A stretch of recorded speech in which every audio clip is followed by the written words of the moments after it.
today evening, Katherine and Dana. Thank you for being with us today. Let me just put in perspective who we're talking about. We're talking about Elevate Destination, which is a leading company for eco-travel, and it creates new ways for travelers to make a difference worldwide. The company was started and operates as a social enterprise, philanthropy, and positive social and environmental impact, which are their key missions. Elevate Destination has pioneered the field of donor travel and is able to provide responsible travel to any region of the globe. They encourage people to travel sustainably and design each trip with great consciousness, facilitating travelers to fully experience, understand, and protect destinations and the communities and people who live there. Let me introduce you to Katherine Redington. Katherine Redington is the Vice President of Social Impact Journeys and Business Development at Elevate Destinations, where she oversees all institutional travel for nonprofit clients, including donor trips, investing trips, board retreats, political will journeys, and charity challenges. She has worked for over 160 donor trips and delivers presentations and workshops throughout the United States to help nonprofits to maximize their positive benefits from these journeys. Prior to her current role, she had worked at Visions Global Empowerment, supporting development programs that benefit those living at the bottom of the economic pyramid. She has also worked for Rustic Pathways as country manager, overseeing all their aspects of educational travel to Fiji. Katherine believes that donor travel can be a catalyst for positive transformation of nonprofit organizations and local communities if done responsibly. She holds a master's in international education and development from Columbia University and is certified by the UNWTO in sustainable practices for tourism development. She lives in Washington, D.C. with her family and can often be found creating Halloween costumes for her friend and families.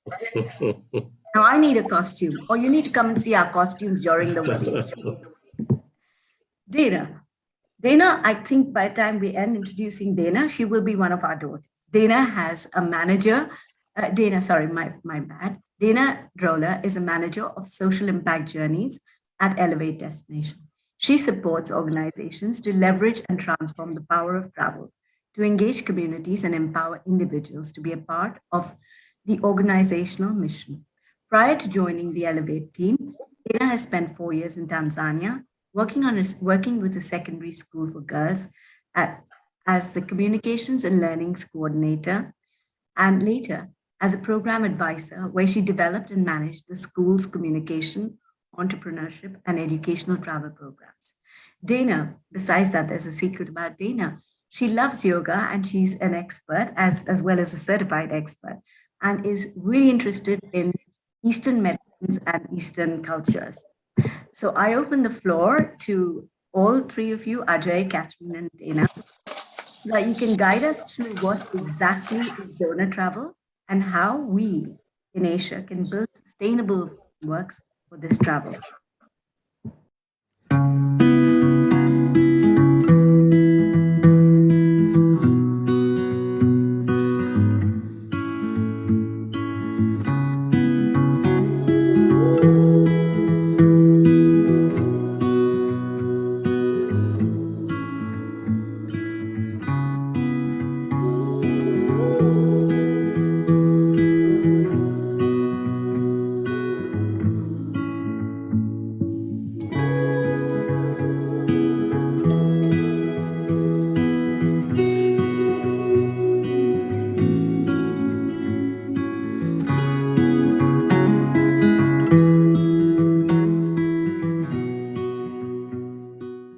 May I start the questions with Dana? Please, yes, please go ahead.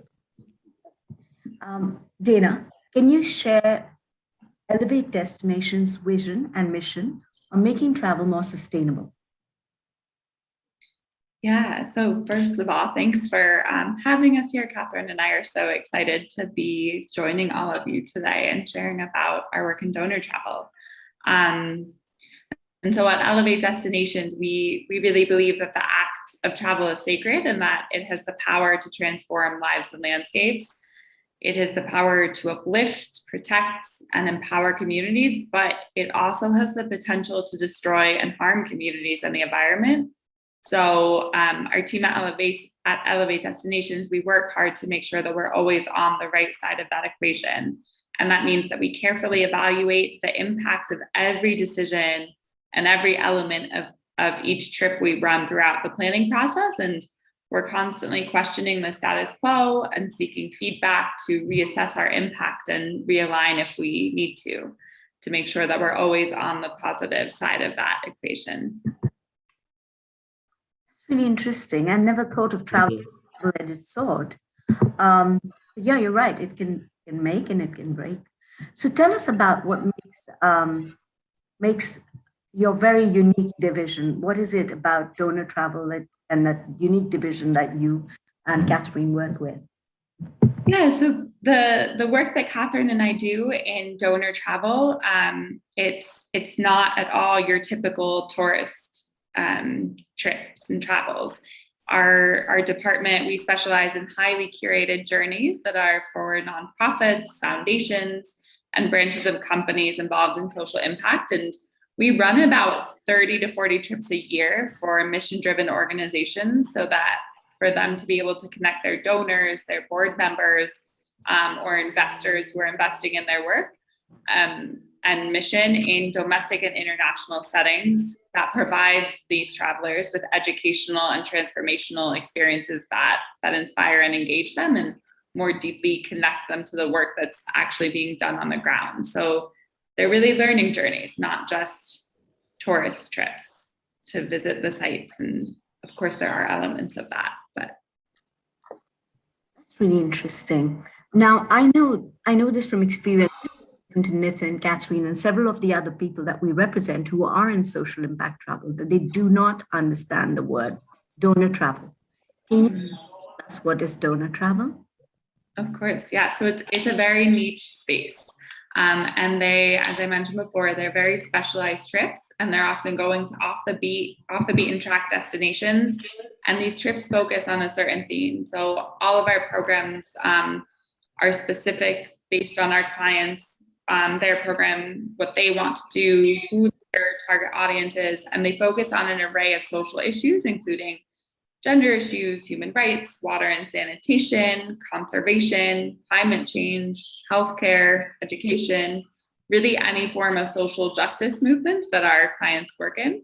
And as I mentioned, these are really deep dives into these issue areas for an organization's donors or prospective donors. And when our trips are crafted very thoughtfully, these experiences really have the ability to transform relationships and values and uplift communities. They often as well can raise a great deal of financial support for an organization and galvanize people around a social justice movement. And I can share some examples of actual donor trips that we've run in India, because we've run dozens of trips there for a variety of social impact organizations. One example is Smile Train, which is an organization that funds cleft palate surgeries and trains doctors to do these specialized surgeries. So we've run their Journey of Smile programs in India. We've also worked with UBS Optimist Foundation, and they invest in rural communities in India and also programs that provide greater access to quality education in Rajasthan. So we've run their major donor trips. We've also worked with AJWS, which is American Jewish World Services. And they focus on investing in human rights organizations, including like LGBTQ groups that are advocating for their rights. Another organization that we've partnered with to run their donor trips in India is NOMI Network.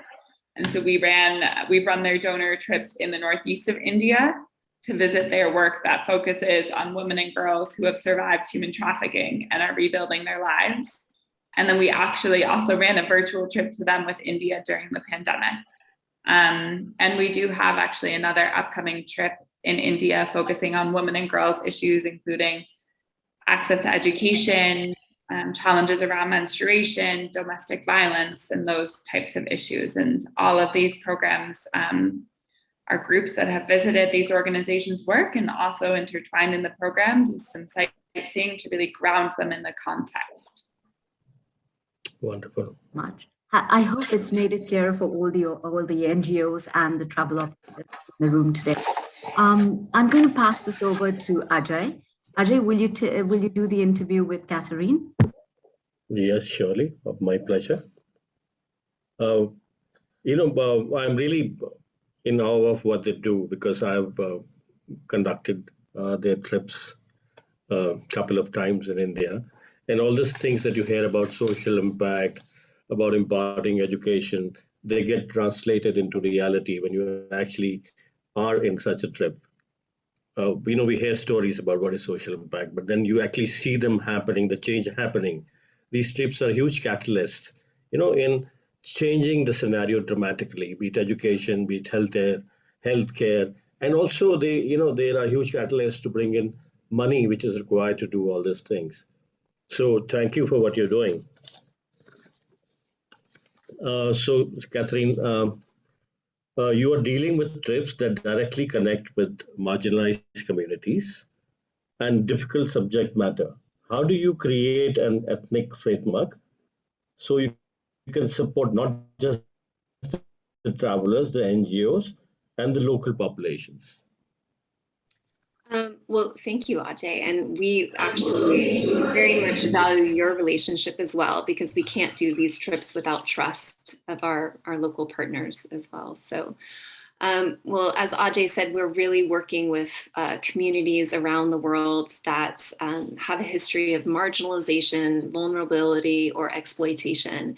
And so along the way, we've had to develop a framework or guidelines for how we incorporate those types of communities onto a trip that really acknowledges that we're not coming at this relationship from equal footing. And so we're trying in this framework to really uplift the community that we're working with, what their boundaries are, their resilience, and their voice in the process of creating this trip. And so we have a framework that really speaks to all the major steps in the process through the lens of equity. And it attempts to, as Dana had mentioned earlier, like minimize the negative dynamics that tourism can create. And it really tries to emphasize the positive impacts that tourism can have by bringing in new narratives into travel, by bringing in new communities and new voices that are typically left out when you're visiting a destination. Mm-hmm. So I'm going to run through the framework at a very high level because it's a lot.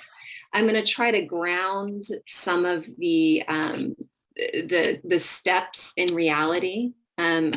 So you can get some tangible examples of what I'm trying to refer to. And then I'm happy to take questions later on about how this can apply to either tour operators or NGOs that are running their own trips as well. The very first step in our ethical framework is really to approach the reason why you're doing this. So you have to ask yourself why. There are a lot of tourism companies out there that actually make a lot of money out of what they call poverty porn. And we want to make sure that that is not the intention of any of our operations, that the operation is really to uplift the local communities first and foremost. So you need to make sure that you're doing these with the right intentions. And when you are doing them with the right intentions, the very first thing you have to do is seek permission. I can't tell you how many times people don't think about this. It's a very basic step, but we have had many people that have not sought permission authentically to run a trip in a local community. Most of the time, Elevate is directly asked to run the trip. It's NGOs coming to us from the local community that are asking us to run the trip. But if we were not invited, we would need to do our due diligence. We would need to do our research on sort of who makes decisions there, what traditions are there, what language do they speak, who owns the land, who owns the cultural assets, what's their history, do they know what travel and tourism is? You really have to do your due diligence before you even ask for permission. And I used to work in Fiji for many years, and to give you an example, in order to bring a group of visitors into sort of the hill tribe areas, I had to find a liaison in the community that could connect me with the tribal chief. I had to find a kava root. And then I had to present it to the chief and have a formal kava ceremony.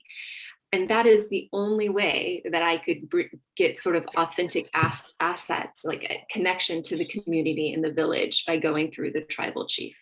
So I can't underemphasize that permission really truly needs to be granted through the means of what is established in the community as the governing law.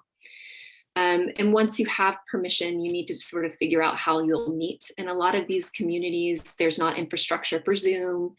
So a lot of times it's phone calls or it's in-person meetings. And we always write down and take notes after all my meetings and make sure that we're sharing it with the community so we're all on the same page. But what's really important in this is also to make sure that you're bringing in all the voices that will be affected by the trip itself.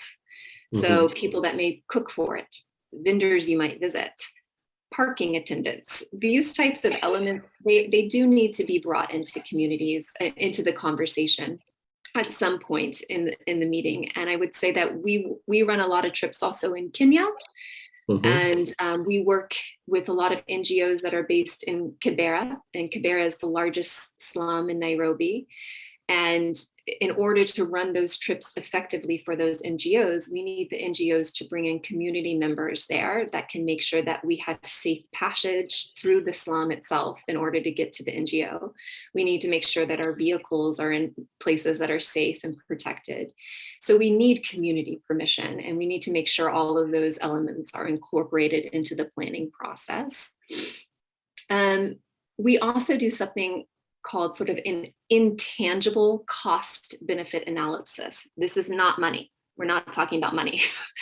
We do an intangible cost benefit analysis, which is looking at sort of what the community wants, what outcomes they want from the trips, what do they want to avoid, what are their fears, what are their risks, what are they excited about. And I can't tell you how important this is when we're dealing with vulnerable communities that have been victims of trafficking or have had their human rights abused. We have to look at risk very differently on these trips, and we have to make sure that we are minimizing any risks that could be known to them. So I'm going to use one that Dana had sort of mentioned, where we've run trips in the Northeast, and the area was, the subject matter was around human trafficking. And this community was very clear that they wanted to show the community to be powerful and resilient, and they wanted to show them as survivors. They wanted to avoid pity, shame, exploitation, and they also wanted to avoid the trauma of retelling certain stories. And they were also legitimately concerned about their safety and being trafficked again. So there's certain like operational procedures that we have to do. Like we don't share the addresses of certain places we're meeting until like the last minute. We have no cameras.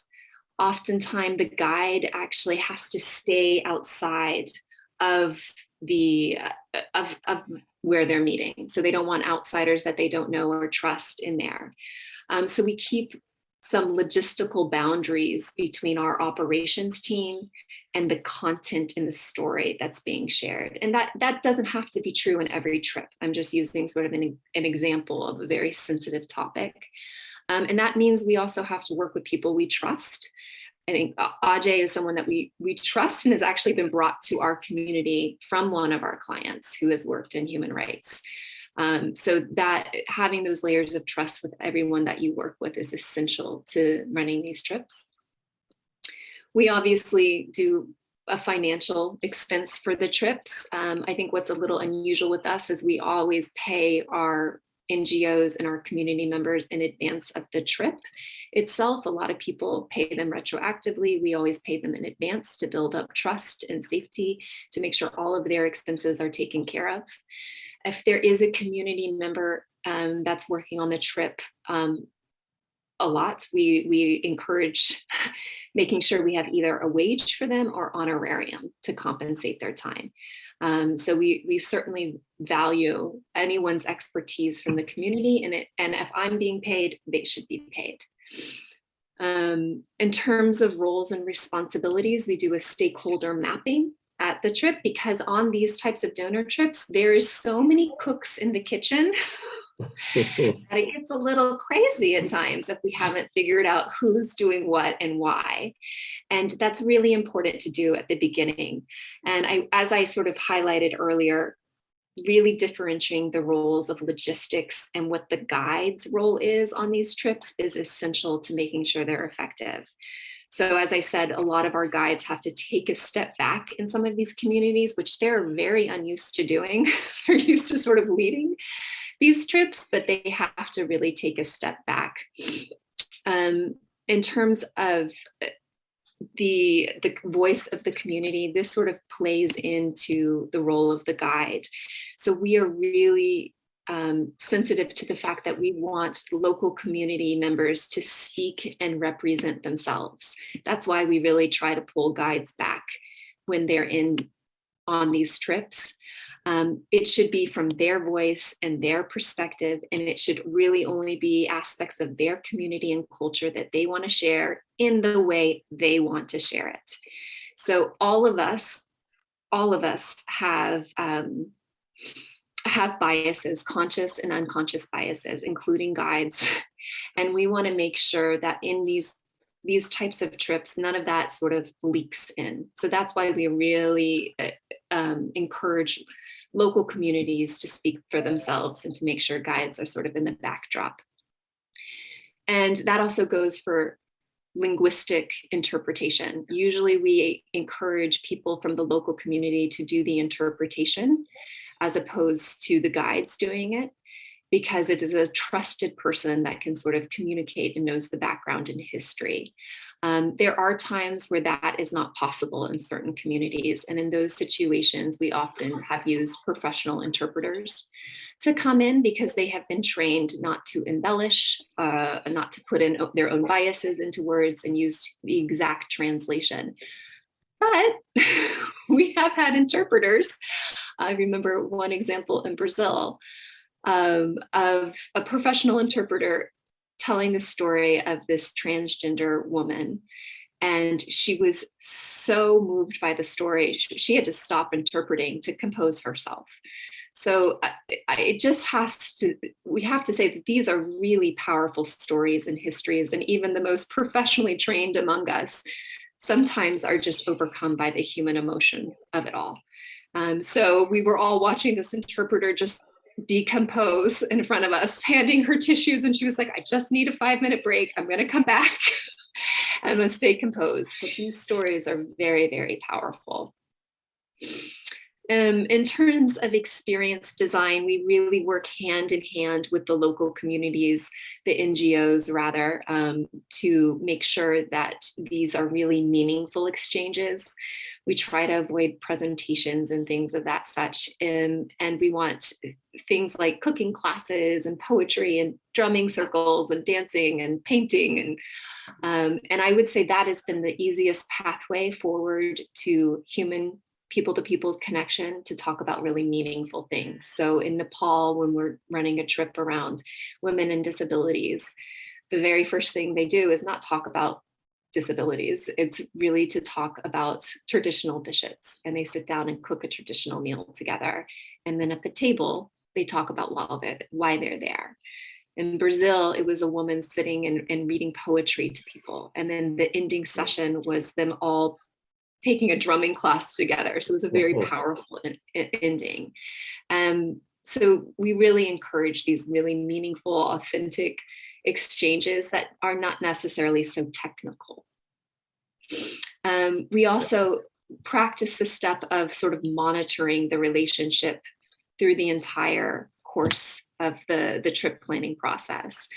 And why I say this is because we do allow local hosts to change their mind about their comfort level of a visit. And we've had 2 situations in which a local community said, you know what, this is no longer a right fit for us.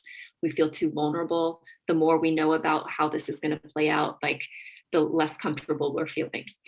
So from that, we allow people to rescind their consent. They can rescind their permission. And I think we should not be thinking about permission as something that people sign away on a waiver, rather something that is an informed consent that grows as you learn more about the program. Mm-hmm. And with visitor education, we do something somewhat unusual. We try to encourage both the host community and the visitors to develop some self-awareness. This may sound a little silly, but we do ask these prompting questions on registration forms that allow travelers to actually sit and think for a second. So questions such as, what stories might I have of the local community, wanted or unwanted? What stories might the local community be thinking about me, wanted or unwanted? And we ask questions such as, what of your own beliefs do you want to challenge through this trip? What do you want to interrogate about your own beliefs? What are you hoping to get out of this? So we really set the trip out as an exploration, as a place of learning, and also awareness that we're all coming from different perspectives, and we may have stereotypes or judgments that are not aligned with reality. We build also a general code of conduct with local communities. Part of this is we really work with our suppliers on this, but we also work with the local NGO and the community to make sure we're following photography and recording protocols, the dress, everything from meal norms to displays of public affection. Like all of that we try to really cover before someone gets there, so they understand some of the expectations and norms before they arrive. And this also translates into stakeholders, the marketing of the trip. So we make sure we circle back to the members of the community before we share any photos, before we market the trip, because we want to make sure that they have informed consent about how their images are used, what language is used around it. And just to give you an example, we were reaching out to NOMI Network before this, that does human trafficking. And we said, can we share some of your photos or videos in this presentation? And they were like, no. So we have to, if we want to abide ethically, and we do, we have to accept when people say no. So that is part of the norms of how we operate, is they have to feel very comfortable in all forms of how their images are used. And then at the very end, we do an impact evaluation. So from different angles, we look at the traveler and do a written form with the traveler. We do a debrief with the NGO community and sort of our main client. That's who we consider our main client, the NGO community. And then we also our vendors, and we're looking at things like money. Did money trickle into the NGO? How much money was left in the destination itself? We look at the learning arc of the travelers. We also look at how the travelers have engaged over time with the NGO. So we circle back to them within a year to ask these questions. Sometimes there's legislation, like actual laws and advocacy that has been passed because of a trip, which is insanely rewarding when you actually see legislators. We've had mayors and state senators on trips, and then we've had people that can really put money behind legislation and lobby it through. When that happens, that's incredibly rewarding to see. Often new partnerships come out of these trips. And then we also circle back to make sure the community felt how they felt. Were they seen and heard and understood through this trip? And I will say that not all the feedback over the past 10 years that I've been doing this has been positive. We've learned so much. And part of this is accepting where we missed the mark.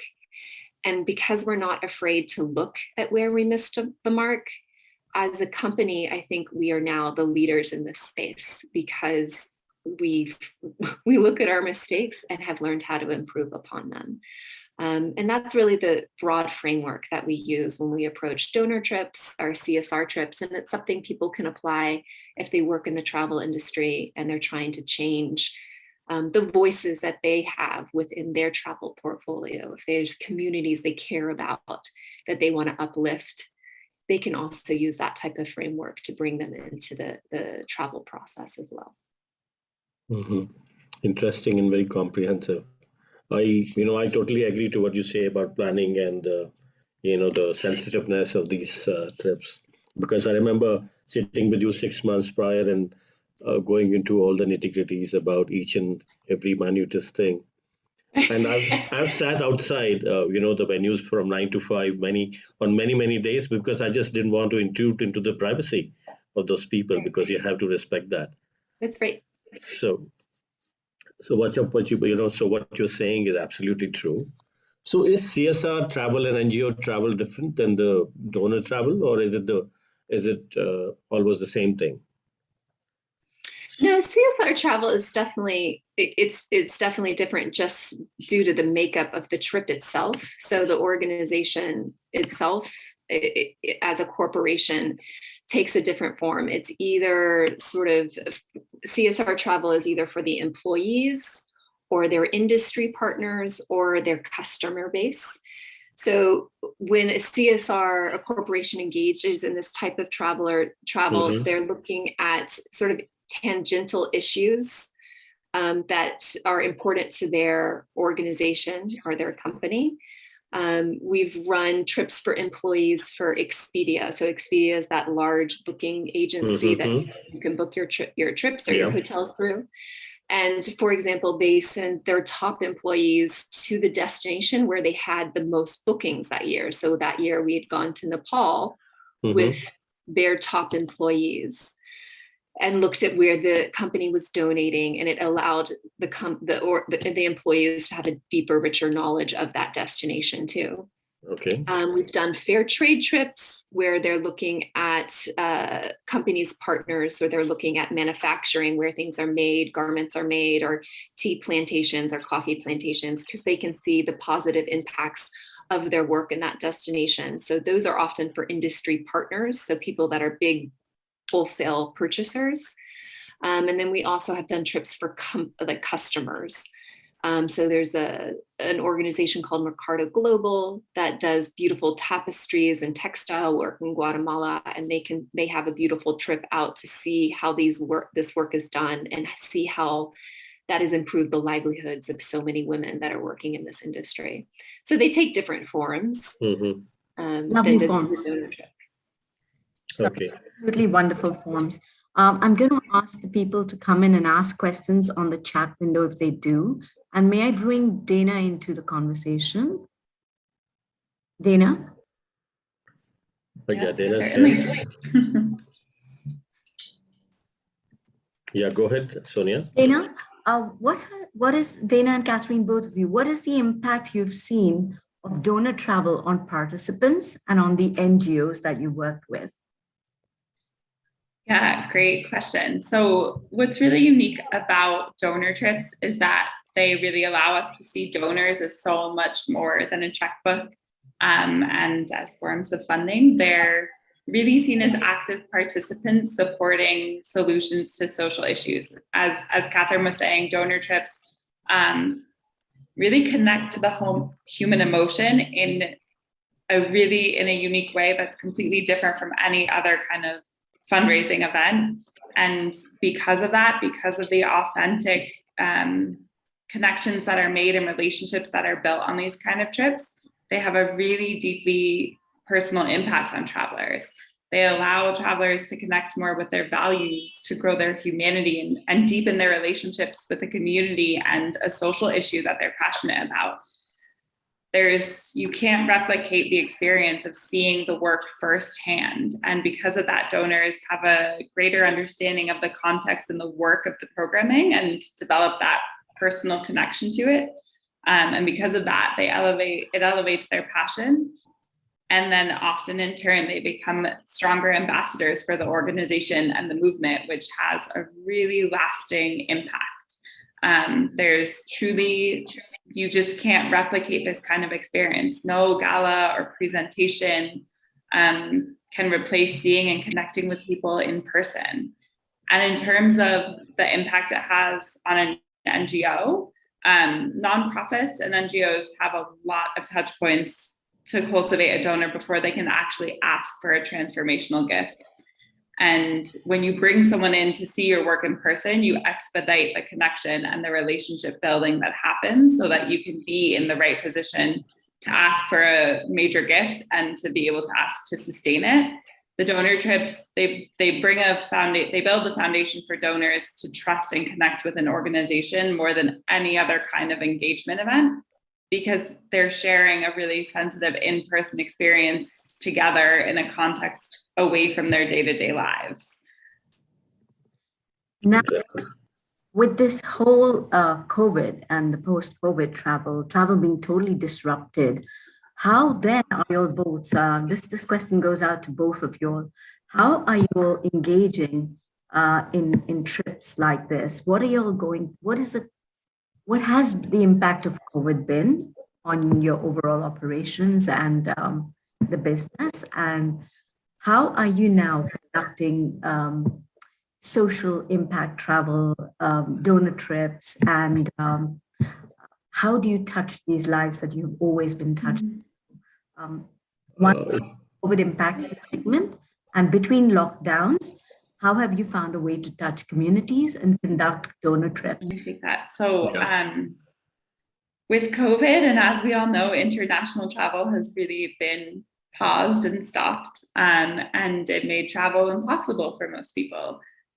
But at the same time, we knew, like, even in this moment of crisis, that we couldn't stop our engagement with the world. There were so many communities all over the world in really dire situations, and people who were already struggling were even more vulnerable to exploitation and poverty.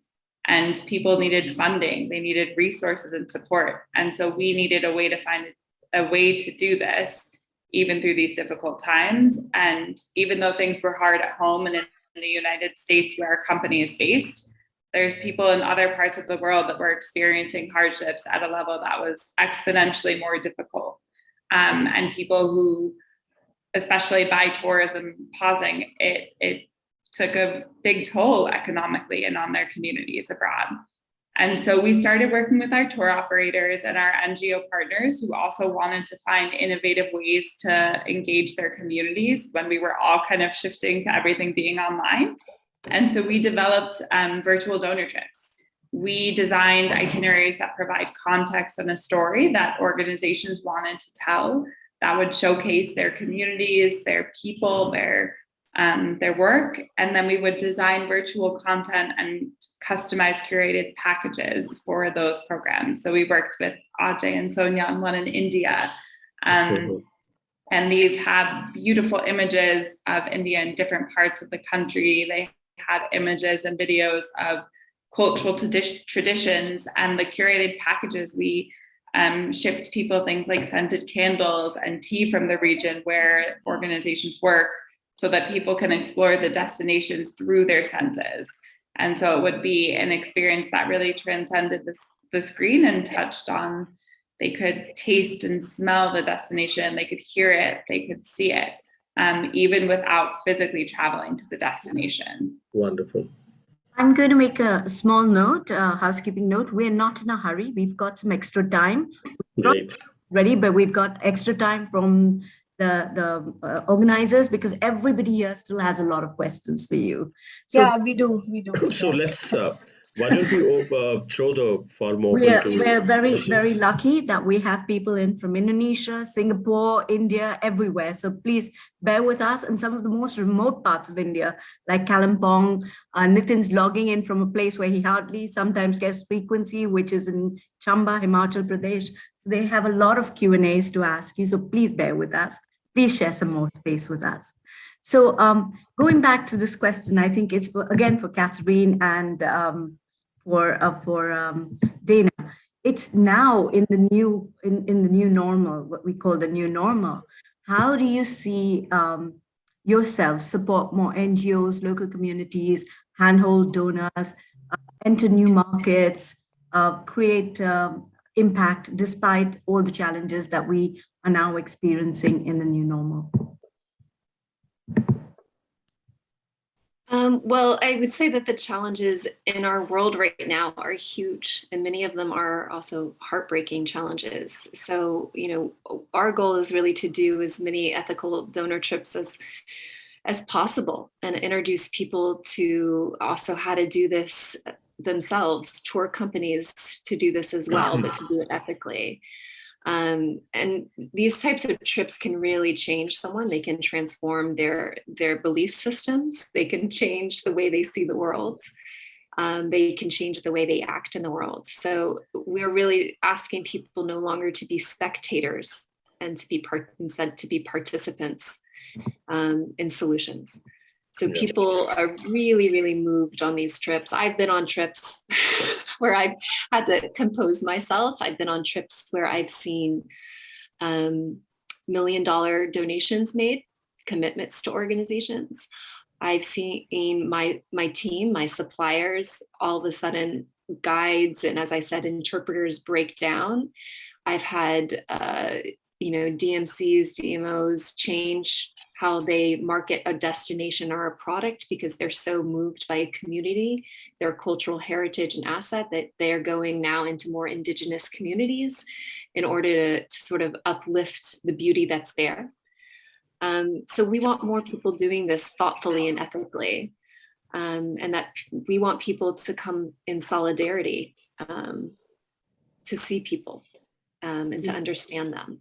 But obviously this can take many forms. It can take CSR trips, donor trips, virtual trips. We're happy to, however it translates for the destination. So how do operators reach out to you? Say if travel operators, for example, let me give Herman Sir's example or Katherine's example, who already impact tourism, who already have a output, who already work with the communities. How can they reach out and kind of show you new itineraries?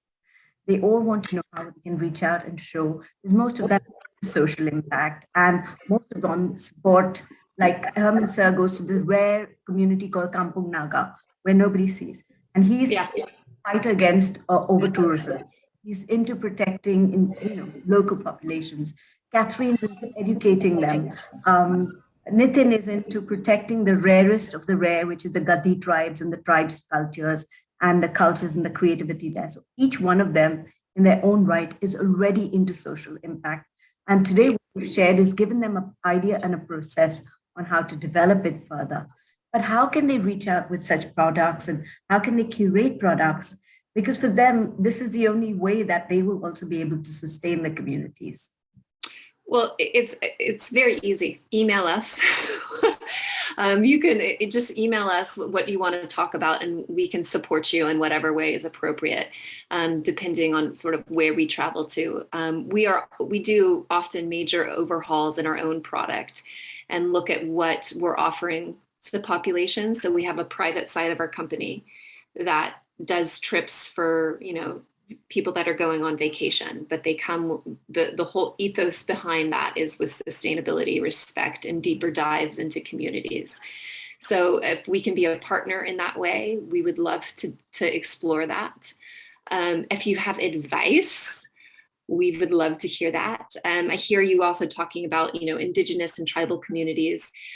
We're also very conscious of sometimes the most responsible thing to do is also not to visit.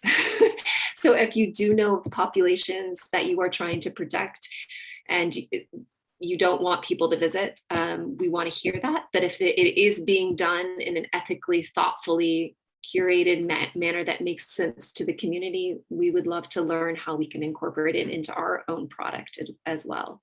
So just email us. And we can also put it on our website is elevatedestinations.com. You can also reach out to us that way as well. Our whole industry is about collaboration. So we couldn't do any of these trips without trusted partners. Does anybody want to ask a question? I can see the tick of questions on my right hand. Nitin, would you like to ask the question instead of writing it? Can we unmute Nitin and Katherine? Do you have any questions that you'd like to ask? Yeah, Nitin, do you want to? Yeah. Oh, so you're in. Good. Yeah. Sorry. Go ahead. I'm sorry. Well, I already typed the message in. As already mentioned. Can you hear me? Sorry. Hello, everyone. Can you hear me? Okay. My question is like, as as in a very small travel outfitter here, but same time we are trying to support some of the indigenous community, and we don't have a big NGO, but the small society, and trying to do on a very grassroots level, a very small level. Are you supporting? Are you willing to connect or consider those kind of small initiatives as well, so we can connect you, and then we can do some projects or something like that to transform the life of those people. For example, some particular kind of art which is dying, or particular kind of a culture which have some folk which is also dying, or to uplift those people or to preserve those things. Yes. Well, I mean, we work with tons of grassroots organizations, and quite frankly, those often are the ones that translate into some of the most powerful experiences for travelers. So it really isn't about the size of NGOs, it's about the quality of the experience. So yeah, we don't measure it in terms of anything other than the quality of what that experience would be like and the positive impact it would have on the community. Cool, that's great. But another question, and I think that's actually from the upper side, as the bureaucratic system of India, especially because we're in India and all. And then if you're running an NGO or a small society, you have to get this particular kind of status to work with some international organizations and all. And someone like us who have a very small society kind of thing does not have that status. How this thing works? Is that Ajay play a role in it, that incorporate through Ajay, or how it works as well? Nitin, I think that's best on email, no? Because that gets very technical. What do you feel? Okay. Yeah, feel free to email us and we can sort of explain the ropes of that. Cool. But in general, it's always the NGOs that typically invite us to work with people. So Right. We don't really get highly involved with people's registration status as their nonprofit status. Yeah, she's right, Nitin. When NGOs or organizations like AJWS, they get aligned with at the grassroots level, they are always. So it's a complex system. Elevate, the organization, all of them, they work together to make such trips happen and be successful. So yes, I mean it's possible. I mean you're doing a wonderful job, and then basically we'll have to later connect the dots, how to put it all together. One of our young volunteers is asked about Africa's financial and people status during the Corona period. Do you know anything about Africa, Catherine or Dana? Have you worked with trips to Africa in a post-COVID world? Yeah, well, Africa's huge. So, what, 54 countries? So I can't speak to every country, but I will say that it really depends on the destination and the industry people are in. But in general, I mean, we work in the travel industry, and that has been really impacted by all of this. But with that has also been a lot of disruption for children's education and being forced in sort of these informal markets as well. So yeah, there's been a huge impact. They buy more time. Pandemic. They have more time now. They bought more. Ashwini, mute needs to go on. Yeah, sorry. Please continue. So yeah, you're saying. Yeah, and so a lot of kids have actually left school and aren't able to go back to school because they are now working, and so they've missed out on their education. So there's going to be a huge generational gap with people that have been affected by this pandemic in a very severe way. So we've actually run in-person trips to East Africa. That region has not been as severely affected by massive deaths or hospitalizations as we've seen in other parts of the world. Herman comes from where he's got a rather large company. He was the leader of the West Java tourism, and they're now trying to work on small, sustainable experiential trips. So I'm sure you'd like to know what kind of trips you'll normally like to see. For him, who's been a large commercial organization, for him now to brainstorm and think how to develop not just his company, but the entire Java tourism. So any tips, any guidance on what should be sustained, and what are the few benchmarks that you'll look at? Am I right, Hamid sir? It's not. Hello?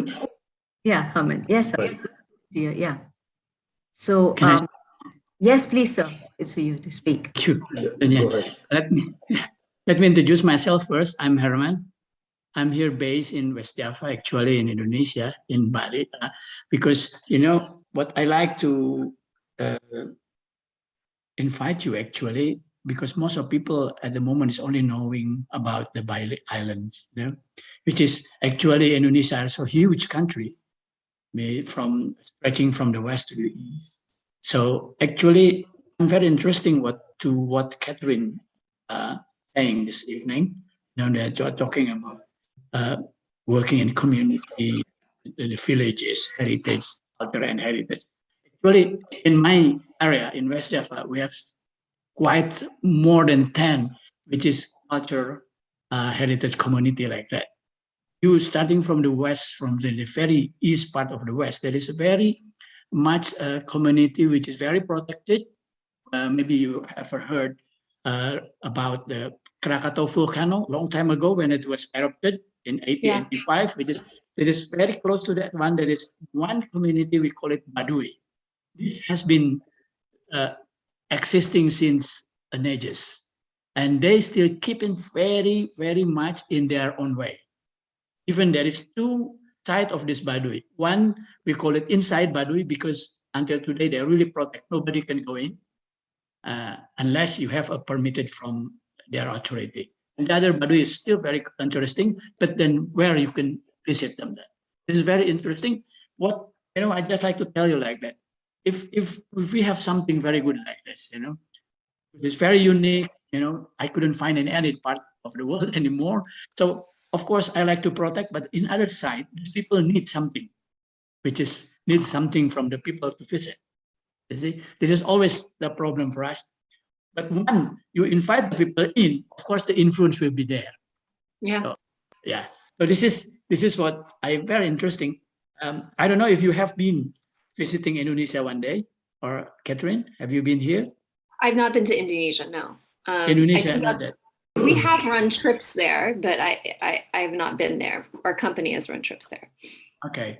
So this is the thing. So, and then we have another, what we call it, the community also villages, which is called Kampung Naga. Sonia just mentioned it. This is also very unique. Actually, it's located very close to quite big city. Yeah, about only, from my place, maybe only 1 hour, 2 hours drive. But this community is also very unique. They still do not use electricity, do not use any detergent, nothing. So they're keeping in their own eco. This is also very good. They only have 40 roofs in these villages. So, and I said to you again, of course, we like to protect them. We need someone to come to visit to make their life goes on. This is also a very interesting places to be visited actually and to be worked together with. This is talking about community. Of course, in the other side, this is very much, so I actually, Katherine, if you have some time, if you interesting, I am very interesting actually, we can invite you to come over. Then we can really do something and you will find a lot of things that what actually we can do here. Beside, of course, the normal tourism side, Yeah, I mean, I would say that one of the first things that comes to mind is that when I hear about these communities that are really isolated, is do they want tourism? Yes. Kampung Naga, yes. I've been there. They do like tourism. For tourism to come. They love That's it. right. But let me say this as a follow-up. People want the financial benefits of tourism, but when you need to be fully informed about what tourism can do to your community, you need to make decisions that are fully informed. And as I've shared, we have had communities initiate this and then stop it because it was harmful in some ways to the community itself. And so that's something that I would say the ethical framework of how to approach these communities is not something that I alone should be doing. Anyone can approach them in sort of the steps that I laid out. It's not necessary for me sitting in DC to make a decision on an indigenous community in Indonesia. It really is for someone who has a vested interest in that place, in that world, to start building and cultivating a relationship, sort of following a pathway of sort of touch points that are informed by informed consent and empowering that community's voice. Okay. That's a good way to start. But I think I'm going to follow up on what Herman has kind of said. He is looking for someone who has the experience to join their Java tourism and the board of tour guides and all, and work with them to identify and do the process. So if you know of any independent person who can do that, it's not just for Herman, it's for the entire tourism. Because Herman's headed that tourism. And even next year, as they go into hosting ITB, I think they want to figure out what is the next course of action. What is it beyond spas and this thing that can help them with the problem of over-tourism? So they are combating over-tourism. Now, after going to Kampung Naga, I think most of the people are highly educated there. So they have consciously made a decision on how many people will come there and who will come there and how will they come there. So you have to actually climb up on a rope to go into so you have to be really good at trekking to get into those places. It's not that easy. They were a close community for long enough. But yes, I understand where you come from. And Herman, we can take this on a little later. Yeah, maybe, you know what Herman should request Katherine is to put him on to the travel division of their company, which deals with such tailor-made trips to No, various he's talking about countries. impact tourism. Impact tourism. Yeah, they study what the new product is, and then they see the feasibility, right, which I think is your next department also. Okay. There's one question that has come up about human trafficking and how has the government of different countries that you worked with taken measures against human trafficking. Someone else had also messaged me and told me to check about orphanage trafficking, which has become a huge thing in India. People are very anti-orphanage. When you go to schools or orphanages, these days it's being looked at in a very negative light, kind of incidents that have happened. So I think this person's question is really, really important. How do you deal with such things? How do you suss out an experience and know that it's safe for the local communities? Second is, how have you seen countries and governments now take a stand against orphanage trafficking or human trafficking in the world? Our organization is part of something called the Code. And I recommend everyone to look into it. The Code is really a conglomerate of how to train people that work in the travel and tourism industry how to recognize human trafficking and then how to safely report human trafficking, because it is not always clear that what you're seeing is human trafficking. And so there's an online training that all of our staff take. We encourage our guides to take it. And we also educate our travelers in all of our travel manuals that go out about how to recognize it if they want more information and how to report on it. So that's sort of, thank you, Dana, she put the website in there, so in the chat. So I encourage everyone to look into that and become a member of the Code if you work in this industry, because they are by far the experts on what human trafficking looks like, specifically in the travel and tourism industry. We are not experts. We really learn from them. But those are some of the steps that we take. We train and sort of vet things, and then we learn how to safely report it if we have seen it. in terms of like trafficking, unfortunately, the pandemic has just exacerbated problems with this. Vulnerable populations have become even more vulnerable. They need money. They need to put food on the table. So it's really increased the problem. So all we can do in that sense is just to build awareness as the community of what to really recognize it. And I think a lot of people only think it takes place in certain places. I mean, it takes place everywhere. It's global. It's a problem without a passport. It's in every country. It's in every city. And it often really surges around really global events like the Olympics and things like that. So that's the steps that we're taking internally.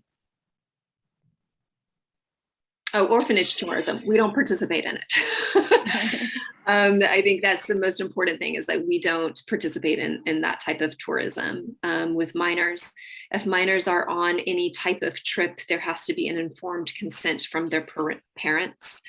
But even so, we typically don't have any type of orphanage tourism involved in any of our trips. So, you know, quite frankly, it's just, it's horrific. The problem with orphanage tourism has been around since the 90s. So it's not a new problem. It's pretty well known in the travel industry now. So I think any conscious travel industry group is not participating in sending travelers to orphanages. One last question before we say goodnight. And good morning again, is that how do you see the impact of tourism in the kind of trips that you would like to develop, design, and deliver? It's quite close to the question I just had, but this may be a little more specific. Give me some examples if you can. What would be the kind of trips that you'd like to kind of work on, design, and develop? Like my dream trips? Yes, your dream trips, Ecuador, for one. Come on, share. Yeah. Well, honestly, I have one thing that I really have been trying to incorporate into any trips. I mean, we love trips that talk about women's rights, just because we're a women's owned and operated organization. So we do love uplifting women around the world. But I would say one of the things that I think is we would love to see more of is incorporating a form of advocacy on trips for travelers. So if there's laws and legislation involved in protecting natural resources, or in protecting populations, or in preventing, you know, domestic violence against women, whatever that sort of legislation is that you can attach to a trip, giving travelers a toolkit after a trip to say, like, promote this law, call your senator, call your representative, tweet about it. Something that puts more power into long-term systems change, for us has been the most rewarding. We've had 2 trips where legislation has been passed after them, after the trip has taken place. And those by far are the ones that have stuck out for me as a labor of blood, sweat, and tears that was worth every single level of energy we put into it, because true change, really long-term change, was able to take place. I'm going to say good night. I'm going to say a big thank you to everyone who's in this room, and for everyone who's in this room. Thank you, Ajay, for being my co-panelist, and thank you, Katherine and Dana, for delivering a really, really insightful experience that will touch many, many lives, I promise you. Does anybody have any questions before we say good night? Katherine, I can see. Yes. Yes, I can see that. I suddenly saw her hand go up. Yes. I'm sorry. Is it okay? One more question. Yeah. Can I speak? Please go ahead. I am Cletus Zuzat from India, Mumbai. I'm a professor at the College of Social Work. So we are very much into social work, and I teach social entrepreneurship.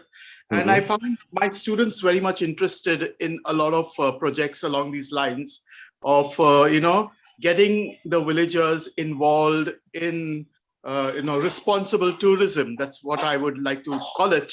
In fact, we are associated with many of such organizations at the rural areas, working with tribals. In closer to Mumbai, we have the Katkari tribals. Yes, Nirmala Niketan, that's my college. Thank you, whoever has projected it. It is a real pleasure to hear that you are interested in advocacy, and you are also interested in, promoting such kind of tourism that will actually generate people's interest in issues. So that is what came to my mind, and I was just thinking, is it possible for also some kind of tie-ups along this line right now? I mean, I can just think of many of my students and also organizations that we partner with along these lines. So those are the kind of thoughts that came to my mind. So I just thought of sharing it. Yeah. Beautiful thoughts. I'm going to echo this. So, Katherine, I did mention this yesterday in our dry run, that you're going to get a lot of requests to become, to train and to kind of grow this on a larger scale.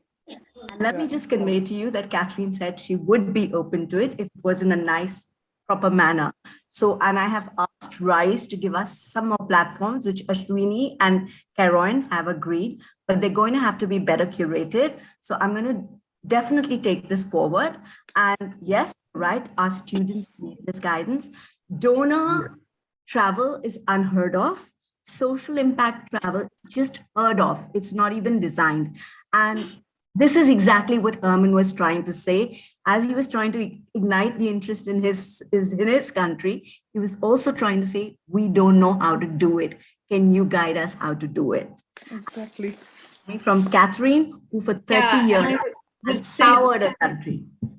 The ethical framework is something that maybe, I know Sonia mentioned, you may want to teach a master class on or something like that, where we can actually go through and look at what communities you're looking at and think about how that would translate to communities that you're thinking about and working with, and have very pointed questions that will help you guide the process from beginning to end to engage with communities ethically. That, indigenous communities, marginalized communities, those are things that I think we can think about, sort of translating the lessons that we have from our donor travel into other aspects of social impact travel.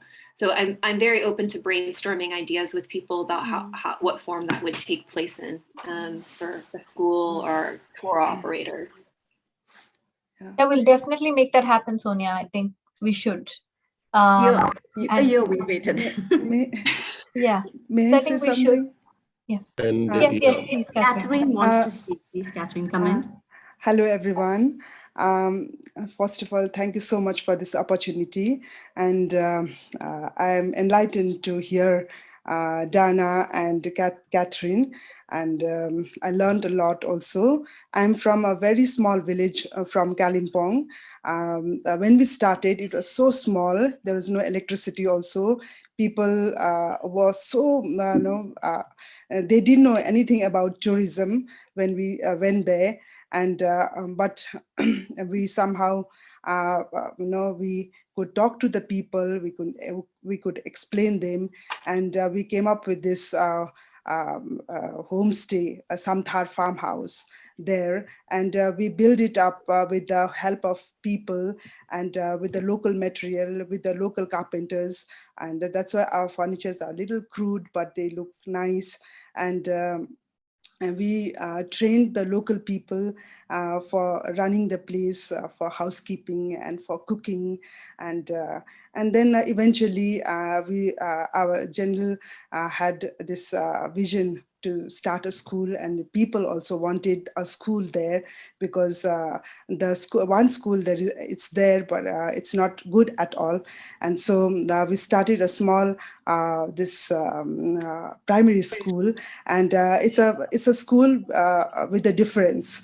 And so we became quite successful actually, because we had many guests of ours also who were coming over, and they were in them they were volunteers like Maureen Blake. She had been a teacher in UK and she stayed there on there, and 6 months she used to come every year, and she taught us so much. And likewise, no, we got some guests who came for the trek, and we came to know that the wife was in some kind of forum where they teach the teachers. So she brought her team also. So we had been very lucky that way, and we have been very lucky. We used to get guests through word of mouth publicity. We did not, as Katherine said, that sometimes tourism might spoil the place. I 100% agree with you, because we also felt the same way. We didn't want to bring too many guests there, so we did not make even our website on Samtar Farmhouse, and we just let it like word by mouth publicity, and we were happy. We didn't want to be too large, and it was small, but it was good. So we used to get like few guests, but like-minded guests. They loved the walking around, and especially the working with the people, going to the Lepcha village community, and there they used to learn so many things, and they also used to teach so many things. So it is always that learning from not only showing them, but also we learned a lot from the guest. And I myself, I walked through the same path so many times, over and over again, with different guests. But every time, because that time I was quite young, and every time I learned from the different eyes. That's how we grew, and so that was what actually brought us. We have grown, and today what we have become, and we have learned so much from our guest, and so it was giving and taking process, taking and giving process like that. And now we taught our communities that okay, the tourism is the best thing, but how to do, and so the people used to come also to their houses and visiting the place. But because of the pandemic now, no, it's a big challenge, because 2 years of big gap is there. We had shown them this is one way of sustainability apart from the agriculture, that what they are doing, and animal husbandry. But now because of the pandemic, the guests, they have stopped coming virtually. Yes. And I have to stay quick. Okay. Yeah. And now what we are thinking is, what I am thinking is that to do the permaculture, to teach people permaculture, develop the community farming. I hope Katherine, it give me works. 1 minute. Give me 1 minute to set context.